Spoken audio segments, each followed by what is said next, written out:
Today, we are going to be breaking down every single championship that has been won over the last 5 years in the NBA, and we are going to be seeing, does defense truly win NBA championships?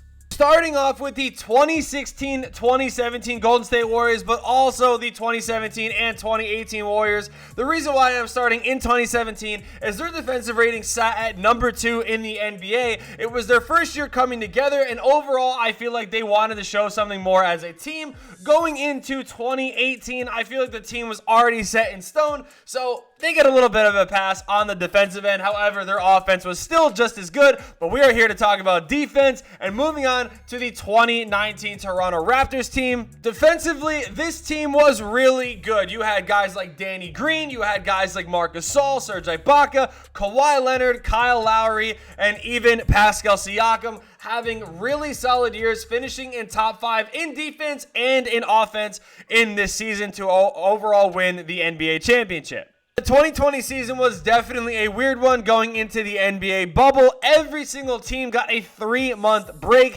Now, a lot of people do say that this is a Mickey Mouse championship. At the end of the day, it is an NBA championship. And this Lakers team finished 3rd in defensive rating, so they prove enough again that this team is still winning because of defense. Going into the Milwaukee Bucks here in 2021, they actually only finished as the 10th best defensive rated team in the NBA, which is surprising. You take a look at this team, you have guys like Giannis Antetokounmpo, Torrey Craig, Dante DiVincenzo, one of the best defensive guards in the NBA still to date, Jrue Holiday. You have guys like Brook Lopez, who is a solid shot blocking center who really broke out this season. Chris Middleton, obviously a really solid 3-and-D wing player. And then you have PJ Tucker, one of the best defenders in the NBA, who also helped take down Kevin Durant on the way to the NBA Finals. The 2022 Golden State Warriors obviously had one of the best seasons on defense.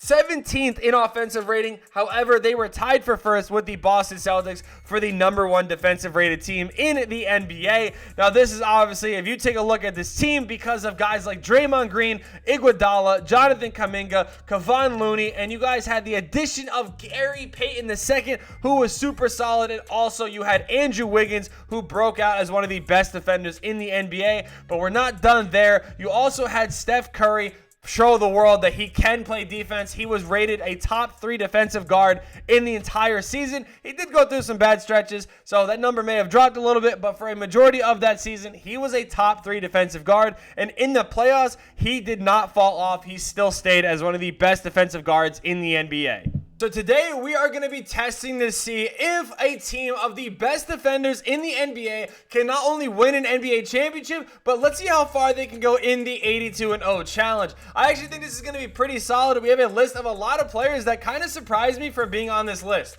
So the team that we went ahead and built is going to obviously look really good, and that is because some of the best defenders in the NBA are just simply really good. Now, there are 2 names on here that I was actually genuinely surprised on, and the first one is actually going to be De'Anthony Melton. Yeah, De'Anthony Melton is on this list, and we also have Tobias Harris as another guy that is a high-rated defender in the NBA, which is kind of crazy.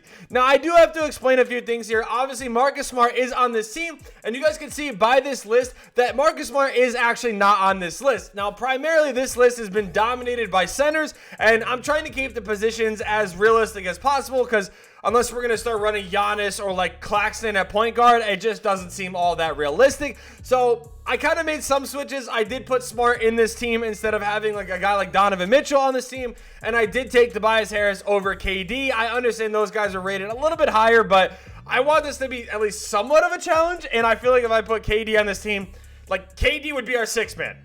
Or Tatum would be our 6th man. You can't really be doing that. So everybody on this team is going to be playing 24 minutes. You guys can see the whole lineup is set up like so.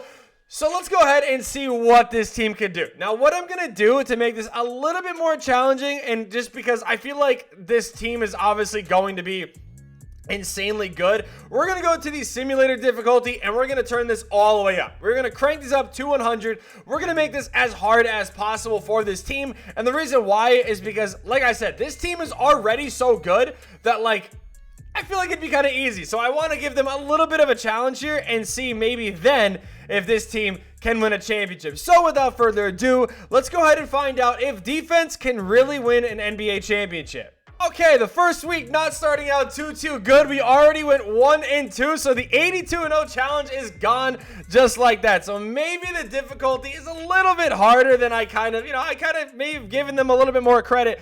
Kind of picking up a little bit, but no, there's back-to-back losses, and especially losing to the Pistons with this team is kind of nuts. Well, Luka Doncic wins MVP, Paolo, and blah, blah, blah, blah, blah. And I do believe that is our coach. We went 66-16. So on 100 sim difficulty, this team still kind of showed out, which is really good here. Nobody in the All-NBA second team, nobody in the All-NBA third team, and nobody on the All-NBA third team, which is fine. But this next team better.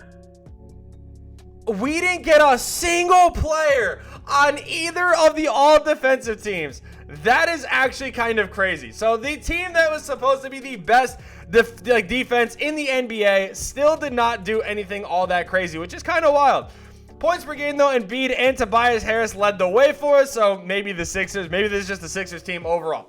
Steals, though, we had 4 people average over 1 steal a game, which is really good. Tatum was literally like a 0.1 away, so maybe we count him.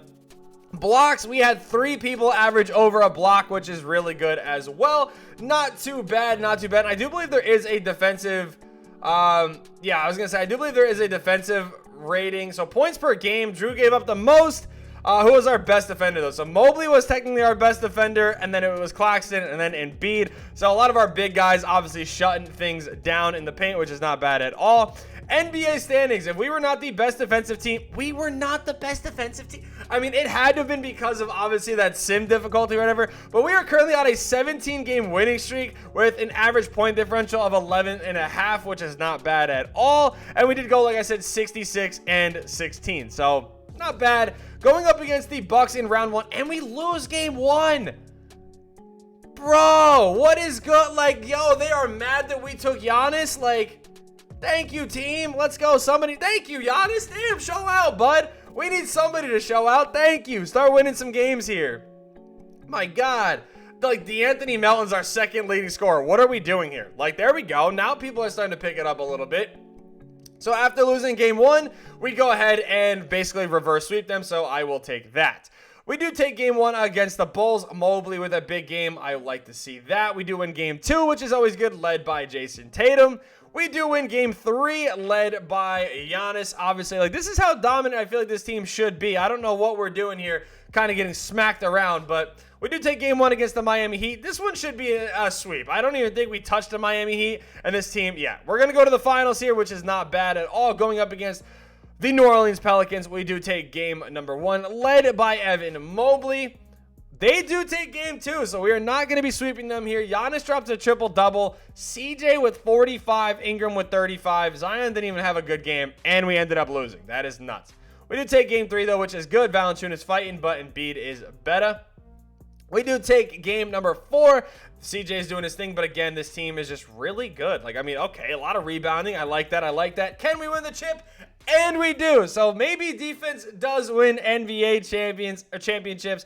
I will take that, man. Giannis is our finals MVP. I'm still a little tight. I'm not going to lie that not only did we not really win all that much in the regular season, but I feel like I'm like, nobody making an all defensive team is kind of nuts. Maybe it's because of the minutes. They only played 24 minutes each, but hey, defense does win championships. If you guys enjoyed this video, smash that like button and comment down below what type of video you guys want to see next.